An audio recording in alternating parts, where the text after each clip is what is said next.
¿Qué tal, amigos? Les damos la bienvenida a Editorialmente, este programa que la Universidad Autónoma del Estado de Hidalgo, a través de la Dirección de Ediciones y Publicaciones, su Consejo Editorial Universitario y Garza TV, emprende para presentarle a ustedes, a nuestros profesores investigadores, para platicar con ellos sobre sus inquietudes académicas, sus logros profesionales en el estudio, en la investigación, y algo muy importante, que nos comenten y nos compartan sus propuestas académicas a través de los libros que ellos están publicando y que da a conocer nuestra universidad.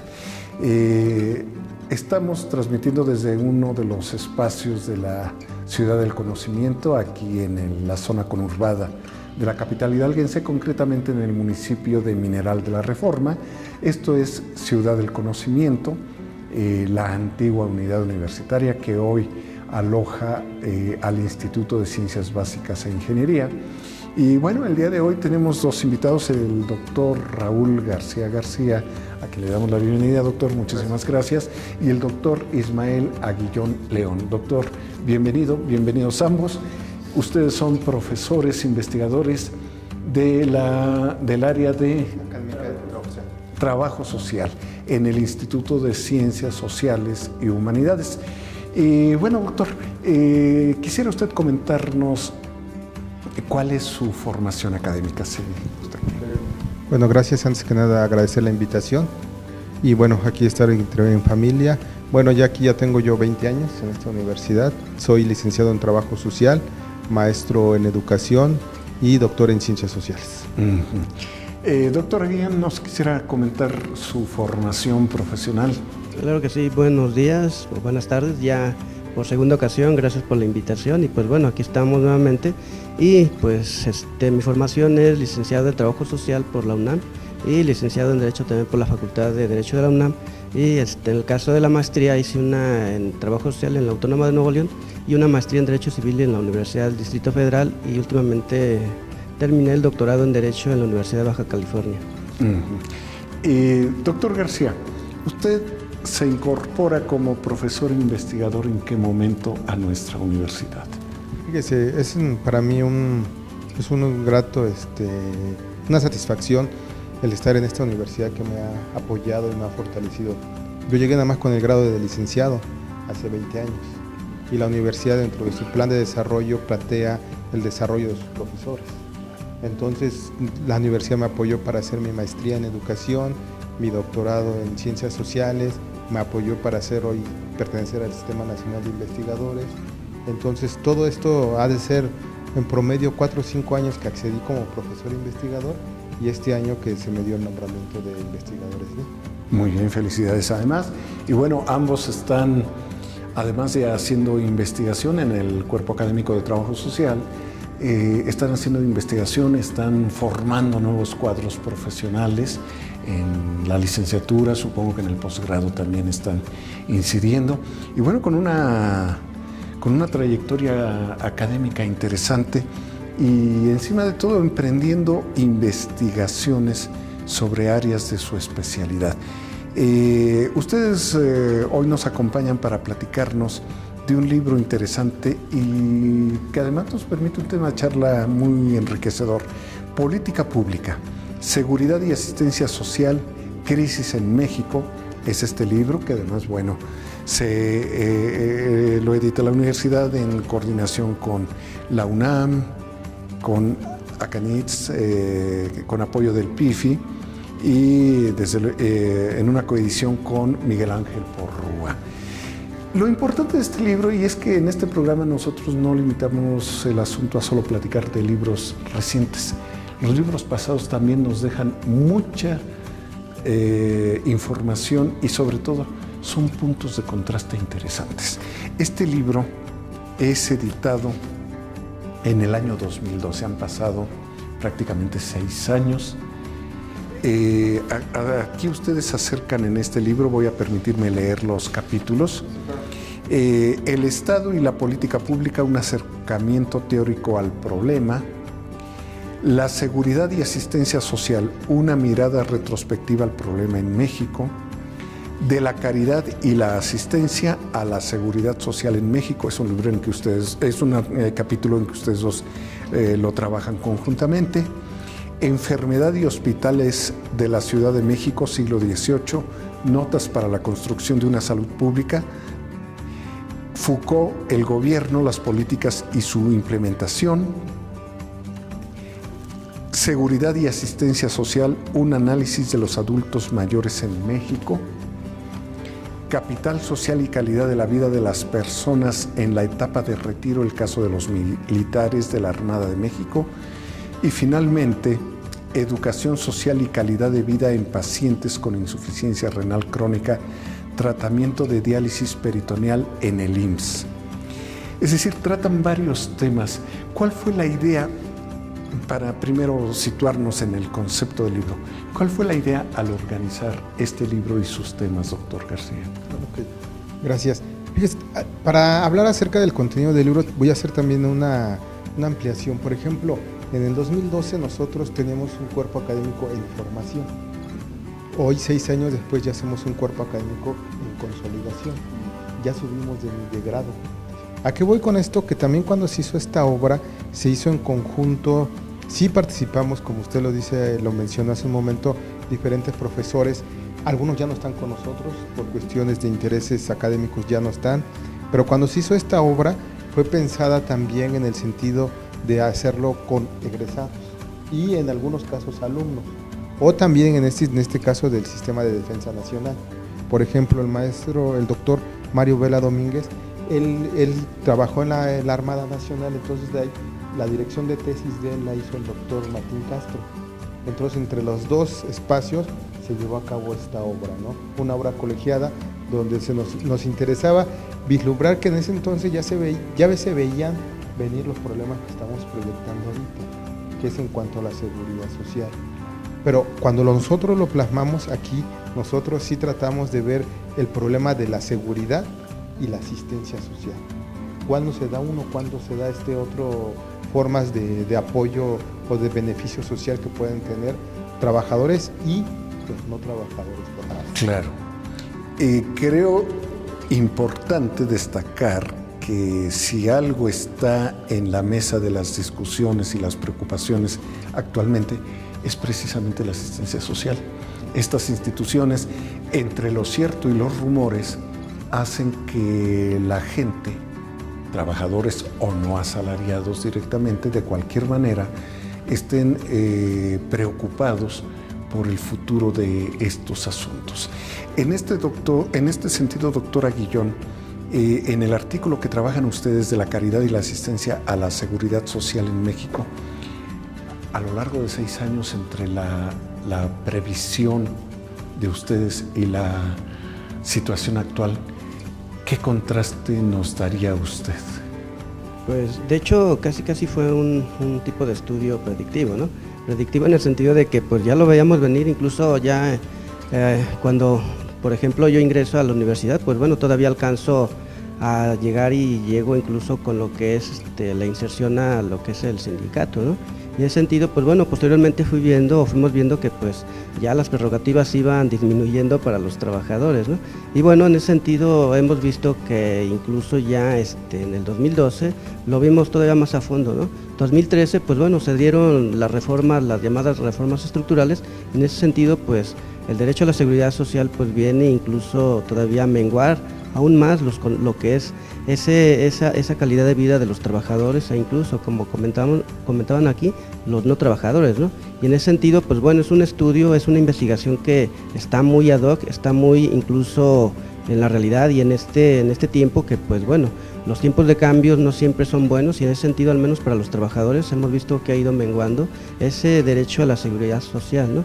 Y pues bueno, no es lo mismo la seguridad social que la asistencia social, ¿no? El tener derechos en la seguridad social, que son los derechos colectivos de los trabajadores, pues bueno, nos da esa seguridad de que vamos a llegar con una vejez o incluso con una pensión por cesantía o por vejez o incluso una incapacidad.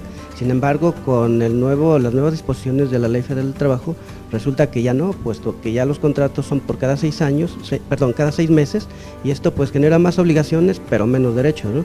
En ese sentido creo yo que el libro, a pesar de que fue en el 2012, está al día y está en una realidad que al menos en México y muchos países latinoamericanos estamos viviendo, ¿no? Claro. Doctor García, lo que comenta el doctor Aguillón es muy interesante, la diferencia entre la seguridad social y la asistencia social. Se ha planteado mucho los riesgos de un Estado asistencialista en exceso. Se plantean estos temas inclusive por los intereses que pudiera haber de diversa naturaleza. Pero ustedes aquí abordan algo que resulta, y lo decía el doctor Aguillón, predictivo.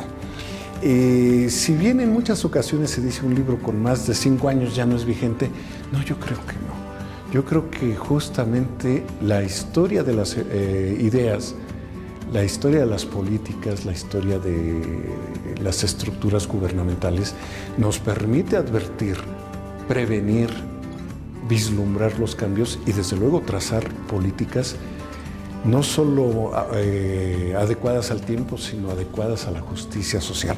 Ustedes aquí hablan en ese sentido, los artículos se refieren mucho a ese aspecto. ¿Cómo ve a 6 años entre lo que ustedes plantearon de la asistencia social? Aquí dice de la caridad y la asistencia a la seguridad social. ¿Cuáles son los matices que el Estado está jugando a lo largo de 6 años y al término de un sexenio tan polémico? Claro. Aquí, por ejemplo, si bien cobra singular importancia el capítulo de la caridad y la asistencia, pero también el capítulo 2, la seguridad y asistencia social, una mirada retrospectiva al problema en México. Por ejemplo, ahí, maestro, lo que plasmamos nosotros es cómo México pasó de una etapa postrevolucionaria a un estado en reconstrucción. Se dice que fue un estado de bienestar solamente en el sexenio del general Lázaro Cárdenas, pero ya posteriormente fue un estado más populista. Es un debate aquí también. Que sí, además creo que se ha puesto, es un tema redivivo actualmente y en estos momentos, ¿no? Claro, entonces ese es algo que nosotros ya lo estábamos viendo aquí, de ese estado, repito, de ese estado populista que fue básicamente hasta los años 70, que si bien aproximadamente de los 40 a los 60, 70 todavía, sí hubo una construcción en México de seguridad social. El IMSS, el ISSSTE, mismo Pemex, Sedena, o sea, crearon esas condiciones. Pero ¿qué pasó después? Llega una crisis en México financiera en los 80s, la caída del precio del petróleo, y entonces México pasa de tener un modelo de hacia adentro a un modelo hacia afuera. En el modelo hacia adentro... Más dependiente. Es que era donde es esa parte de que viene en el libro de cómo si había un proteccionismo, pero también sin un cuidado de las finanzas.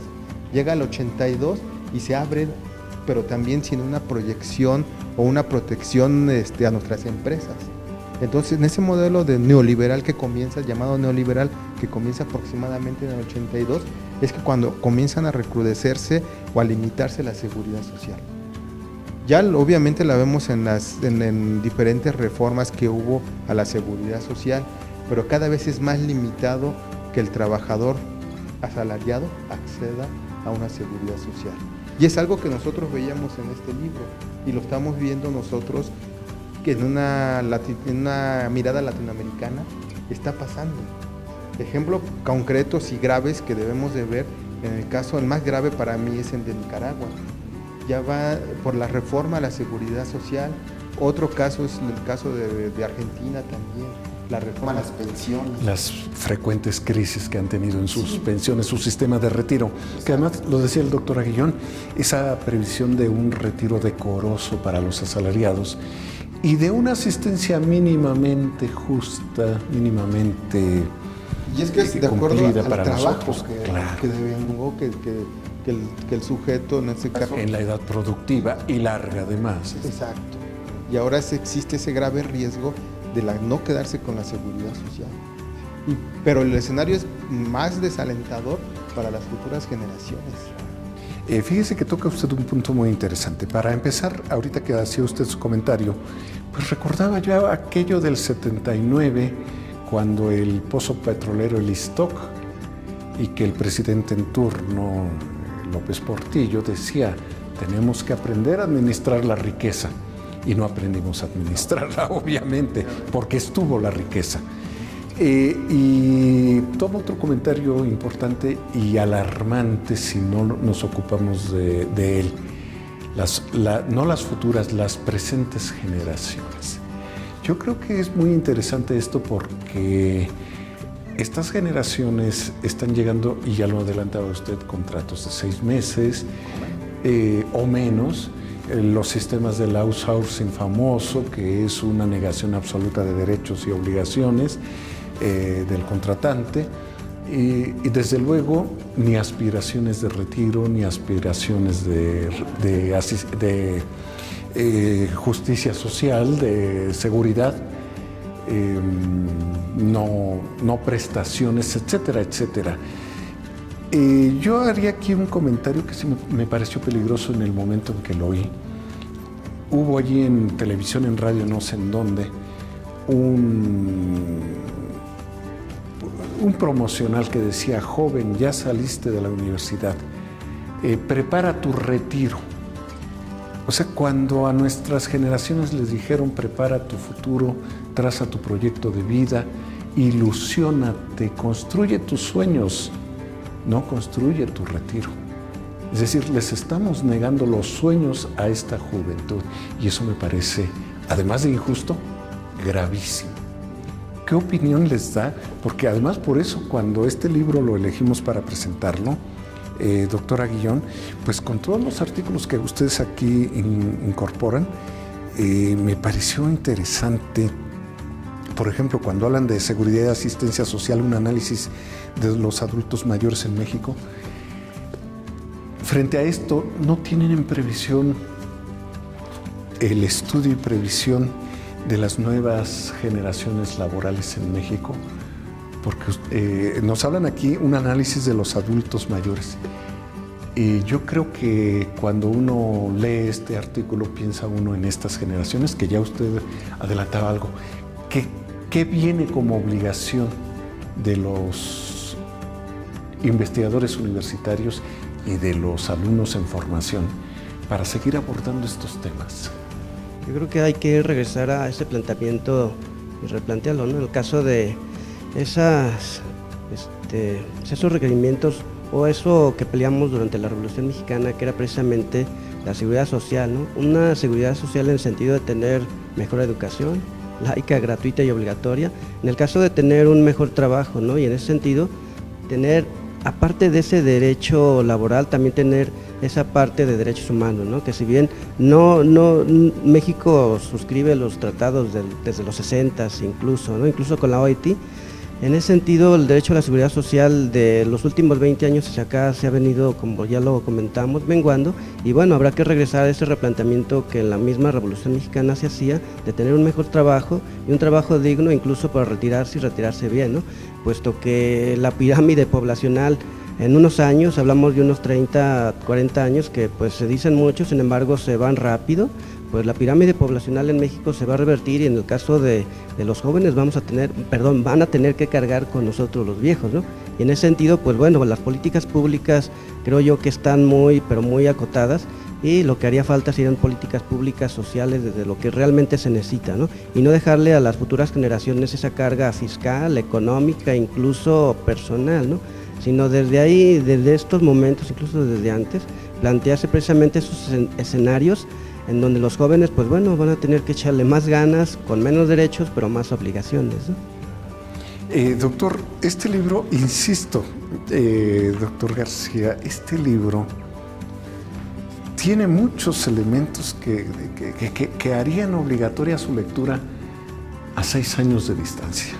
Un artículo que a mí también, hojeándolo, no lo he leído todavía, decía educación social y calidad de vida en pacientes con insuficiencia renal crónica. tratamiento de diálisis peritoneal en el IMSS, por ejemplo. Me parece que este es un tema que por la esperanza de vida ha aumentado los años, pero también la falta de esta educación social para la calidad de vida nos lleva a un problema que, asociado a lo que comenta el doctor Aguillón, tenemos ya tocando la puerta.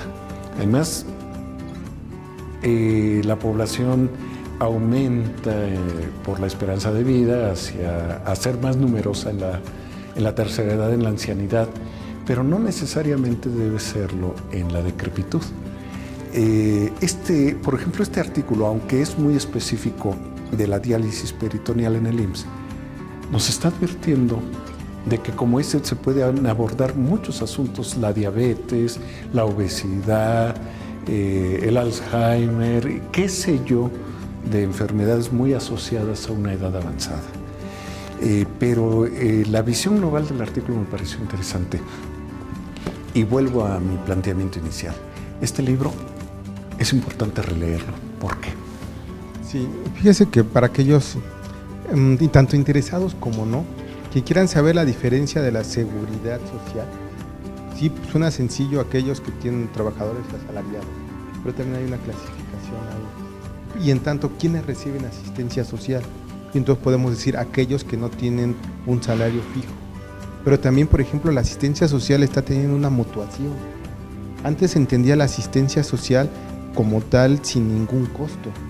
Pero, por ejemplo, en estos nuevos mecanismos un poco perversos, por ejemplo, Seguro Popular, que dicen que es gratis, no es cierto, no es gratis, entonces ya no es asistencia social. Si hay una cuota de recuperación, pero también igual hago hincapié en él. Obviamente este libro no toca ese tema, pero sí da que se veía venir esta parte de la privatización de esos derechos sociales, de esos beneficios sociales. Sí, exacto, eso sí viene aquí señalado. Y sí se están, como lo dijo acertadamente el doctor Aguillón, sí hasta predictivo este libro, porque veíamos llevarlo. El caso concreto, por ejemplo, del capítulo que usted dice, estuvo a cargo de una, en ese entonces, alumna, Rocío Ortiz Cabrera. Ella sistematizó su experiencia profesional que tiene en el Seguro Social y de cómo el trabajador social atiende este tipo de enfermedades crónico-degenerativas. Pero evidentemente no es el único, como usted lo mencionó, sino que son más vastas las enfermedades y es aquí donde esa es la nueva obra que sería proyectarlo, porque por ejemplo, sí es seguridad social, pero ahora aquellos niños que tienen obesidad infantil, aquellos que son que tienen hipertensión y no tienen seguridad social, ¿qué va a hacer ahora? Es un problema no solamente de salud pública, sino en las familias, ¿qué se va a hacer con este tipo de personas? Y eso es la riqueza de este libro cuando proyectó eso y que ahora, bueno, ya lo estamos viviendo y que, repito, para concretizar en el capítulo de Rocío Ortiz Cabrera, es lo que ella plantea, ¿cómo lo hace el trabajador social? Claro, yo creo que ustedes aquí nos presentan en política pública algo así como cuando el destino nos alcance, pero el destino tuvo 6 años, no fue la ciencia ficción de muchos más o de otros siglos, sino qué importante es leer justamente estas aportaciones de los investigadores científicos de nuestra universidad y de las universidades del país. Definitivamente, pues les agradecemos que se ocupen de estos temas, que nos adviertan, y para eso es editorialmente, es un programa para difundir la obra de ustedes y bueno, si no estudiamos nuestra realidad, nuestro pasado, nuestro presente, aunque parezca un lugar común, cuánto es el riesgo de volver a tropezar con los mismos errores. Pues felicidades por este libro, es un libro vigente, Política Pública, Seguridad y Asistencia Social, Crisis en México. Consúltelo en las bibliotecas de nuestra universidad, búsquelo, léalo, seguramente le interesará por su propia existencia como trabajador, independientemente del rango de protección social que tenga, o como futuro trabajador. Léanlo. Finalmente, la sociedad tiene que replantearse nuevos elementos para la seguridad y la asistencia social en un país como México, que debe reconstruir muchos de sus caminos. Les agradecemos, doctor García, doctor Aguillón. Gracias, muchas gracias. Muchísimas gracias.